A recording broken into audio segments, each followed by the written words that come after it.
अस्सलाम वालेकुम दोस्तों, अशरफ चौधरी फातिज अभी तक सेल्स ट्रेनर।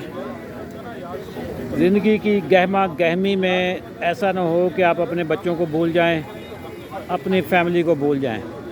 सारा दिन काम करें, जब भी आपको वक्त मिले तो आप अपनी फैमिली को टाइम दें, बच्चों को टाइम दें। तो जनाब अली, मैं इस वक्त एक चाय खाने पे आके बैठा हूँ और अपना बेटा और भतीजा मेरे साथ हैं। हम गपशप लगा रहे हैं और चाय पी रहे हैं।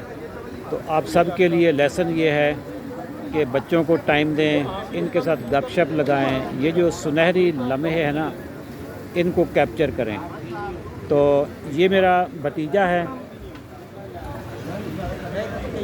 और ये मेरा बेटा है। दानियाल कंप्यूटर साइंस में ग्रेजुएशन कर रहा है और जो साहिल है मेरा भतीजा, ये मेरे साथ ही बिज़नेस में होता है।